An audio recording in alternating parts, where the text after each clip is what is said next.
very good evening. Welcome to State of Business on our television. I'm Ashiksani Veerasinghe. Let's have a look at the headlines first. All share price index of the Colombo Stock Exchange crossed 5,000 point mark for the first time in 3 months. Estimated revenue from tourism sector was dropped by 44.1% compared to last year, CBSL says. News in detail. The all-share price index of the Colombo Stock Exchange today crossed the 5,000 point mark for the first time in 3 months.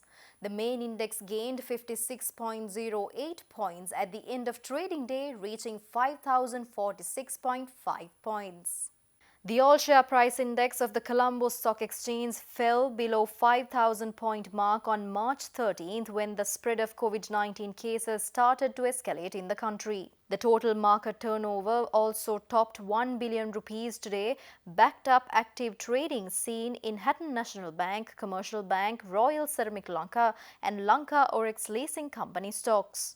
The more liquid S&P SL20 index also gained 3.24% at the end of the trading day, reaching 2,226.34 points. The Colombo Stock Exchange has 289 companies representing 26 industry groups as at 29th of May this year, with a market capitalization of 2,265.99 billion rupees. Top 5 gainers from the last week were Kelsey, First Capital, Mahaveli Reach, York Arcade and Lighthouse Hotel. Top 5 losers for the last week were the Blue Diamonds, Tess Agro, Samsung Internet, Blue Diamonds and Nation Lanka. Dialog headed the list of contribution of top 10 securities to the change of ASPI for the week, and Sampath Bank and the Ceylon Tobacco secured the second and the third places respectively. Central Bank releasing the external sector performance report for the month of April says that the government estimated an amount of 956 million rupees from the tourism sector during the first 4 months of this year. However, the target was down by 44.1% compared to last year. Economic Research Department of the Central Bank today released its external sector performance report for the month of April and first 4 months of the year. With the suspension of all passenger flight and ship movements to Sri Lanka from mid-March 2020 due to the outbreak of COVID-19, no tourist arrivals were recorded in April 2020. Accordingly, they showed that the number of tourist arrivals from the first 4 months of 2019 stood as 907,575, and this year it was reduced to 507,311. With these developments, cumulative earnings from tourism were provisionally estimated at $956 million during the first 4 months of 2020, recording a drop of 44.1% from the corresponding period of 2019. Meanwhile, workers' remittances declined by 32.3% in April 2020, year-on-year, amounting to $375 million. On a cumulative basis, workers' remittances recorded a decline of 9% to $1,975 million during the first 4 months of 2020 in comparison to the corresponding period of 2019. Police spokesman Jalia Senaratne today announced that police have already given the orders to the Criminal Investigation Department to immediately launch an investigation into the statement made by former Deputy Minister Vinayagar Murthy Mularidharan alias Karuna Amman. However, addressing a Samagi Janabalawegaya press briefing in Colombo, its Colombo district candidate Sujeeva Serasinghe voiced that the responsible authorities are silent over the statement made by former LTTE cadre. According to police spokesperson Jalia Senaratne, acting IGP ordered the Criminal Investigation Department to immediately launch an investigation into the statement made by the former Deputy Minister Vinayagar Murthy Mularidharan alias Karuna Amman. The police spokesperson said the CID will launch a probe over Karuna Amman's statement, which he claimed to have committed crimes when he was a full-time member and a regional leader of the LTTE. Addressing an election meeting in Ampara recently, Karuna Amman had said that he killed some 2,000 to 3,000 Sri Lankan army personnel in one night at Elephant Pass. Commenting over the statement before media, SJB candidate Sujeeva Serasinghe today requested due legal actions against him. Once he makes a statement, a terrorist leader makes a statement like that, there's no way that you can take no action.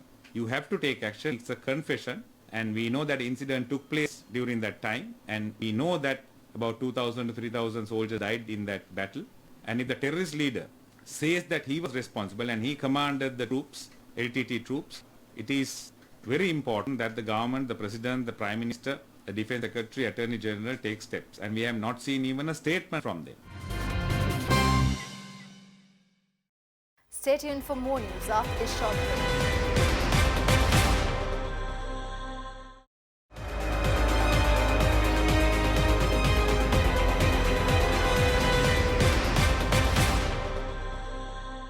Welcome back after the break.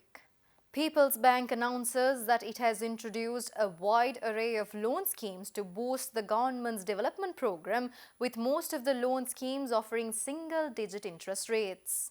Agriculture, fisheries, livestock, construction, other cultivation, micro, small and medium industries, education and many other sectors were heavily affected by the lockdown of the country imposed owing to COVID-19.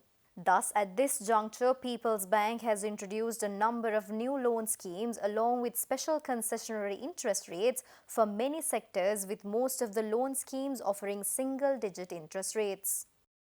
The Special Financial Service Package for Young Professionals has been introduced for the benefit of young professionals aged between 18 to 40 years who are looking for funds to buy a plot of land, build a new house, furnish a home, buy a vehicle, pursue higher education and other similar aspirations.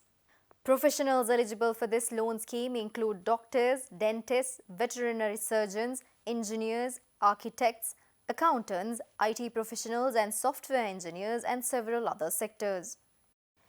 The special loan scheme for government medical officers, government dental surgeons was introduced to show appreciation and provide financial assistance to the dedicated healthcare workers who made significant sacrifices by working tirelessly during the COVID-19 outbreak. Healthcare professionals eligible for this loan scheme include specialists, consultants, medical officers, internship medical officers, nurses and other health sector staff.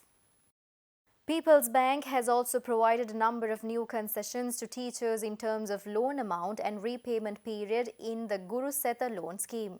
Accordingly, permanent teachers in government schools, government technical colleges, Pirivenas and government-approved private schools and even teachers in permanent cadre under probationary period are benefiting from these concessions. A laptop, PC, tablet loan scheme was also introduced by the bank for teachers with the aim of promoting e-learning in the education sector.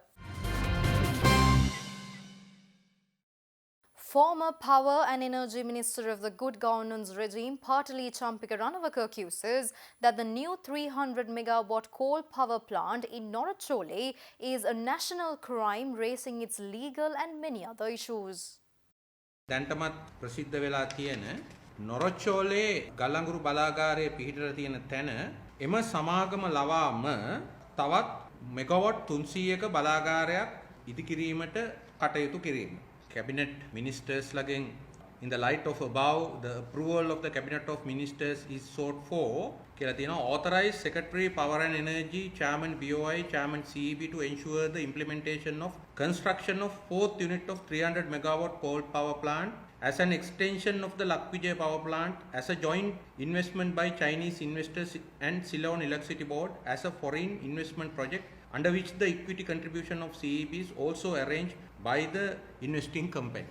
මෙන්න මේක අනුමත කරගෙන ක්‍රියා කරගෙන යනවා. මොකද්ද මෙහි තත්ත්වය? පළවෙනි දේ තමයි මෙහි නීත්‍යයන් තුල් තත්ත්වය ගැන කිව්වොත් මෙය සම්පූර්ණයෙන්ම අපගේ ඒ තිබෙන ශ්‍රී ලංකාවේ විදුලි බල පනත. ඒ විදුලි බල පනතට සම්පූර්ණයෙන්ම පටහැනි ආකාරයට තමයි මේක කරගෙන යන්නේ. ඒකට හේතුව ඒ විදුලි බල පනතට අනුව මෙගාවොට් 25ට වඩා වැඩි විදුලි බලාගාර කිසියම් සමාගමක් විසින් ඉදු කරනවා නම් අනිවාර්යයෙන්ම ඒ සඳහා රජයේ කොටසක් තියෙන්න ඕන විතරක් නෙවෙයි ඒට තරඟකාරී පදනමෙන් ටෙන්ඩර් කැඳවීමක් සිදු කළ යුතුයි කියන එක. තරඟකාරී පදනම. දැන් මෙතන එවැනි කිසිම තරඟකාරී පදනමකින් තොරව කෙලින්ම කැබිනට් මණ්ඩලයේ අනුමැතියෙන් මේක එම දැනට ලක්විජය බලාගාරයේ ගෙනියන CMEC සමාගමට බාර දීලා තියෙනවා මේක කරගෙන යන්න. ඒ සම්පූර්ණයෙන්ම නීති විරෝධී කටයුත්තක්. එක. දෙක ලංකාවේ මහජන උපයෝගිතා කොමිසම කියලා එකක් හදලා තියෙනවා විදුලි බල ශේෂ්ත්‍රයේ නියාමනයේට. ඒ වගේම ලංකා විදුලි බල මණ්ඩලයේ විටින් විට දීර්ඝකාලීන ජනන සැලසුම long term generation plan හදනවා. ඒ long term generation plan එකේ දැනට මහජන උපයෝගිතා කොමිසම අනුමත කරන ලද දිගුකාලීන ජනන සැලසුමේ මෙගවොට් 300ක ගල්ලඟුරු බලාගාරයක් නැහැ පුත්තලම. මොකද මේවැනි අදහසක් පසුගිය රජයේ කාලෙත් ඇතැම් අය ගේන්න උත්සාහ කළා අවසාන අවස්ථාවේදී. නමුත් අපි ඒට විරෝධය පෑවා මේ කරුණු දෙක මත. ඒ නිසා ඒක හකුලා ගන්න කටයුතු කළා. 3. දැනට මෙගවොට් 900ක් එහි තියෙනවා. මේ පුත්තලම බලාගාරේ. මේ මෙගවොට් 900 ලැබෙන්න ඕන බලශක්තිය රටට ලැබිලා තියෙනවද?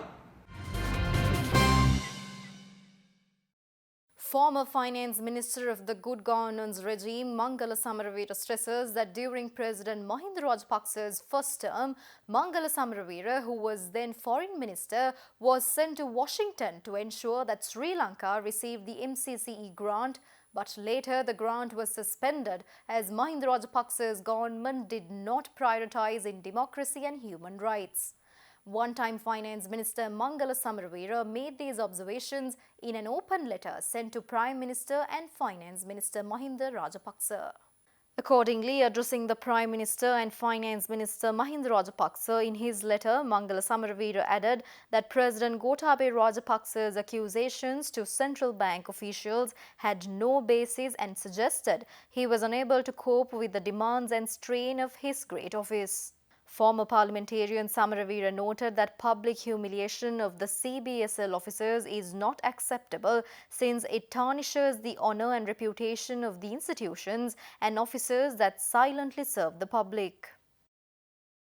Furthermore, Mangala Samaravira added that CBSL has been successful in bringing down interest rates and in very quickly articulating the framework for moratoriums that provided breathing space to businesses for the next 6 months.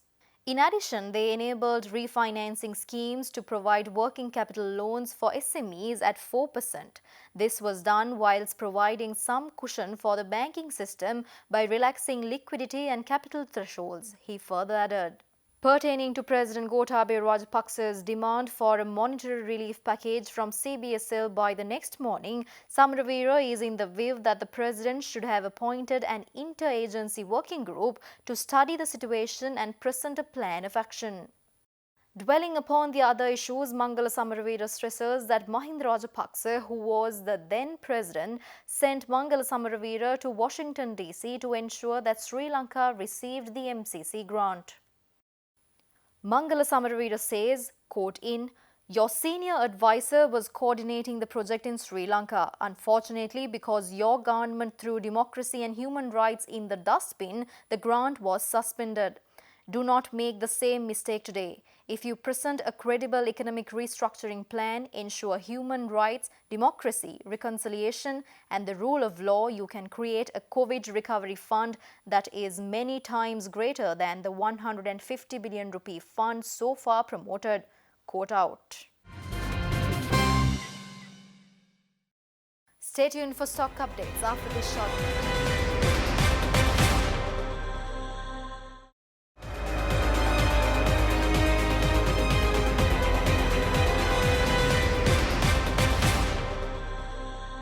Welcome back after the break. Trading at Colombo Stock Exchange ended on a positive note today.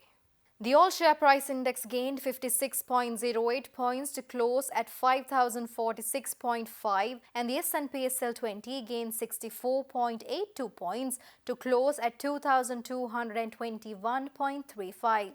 The turnover was 1.2 billion rupees and over 38 million shares were traded. Up next are forex rates.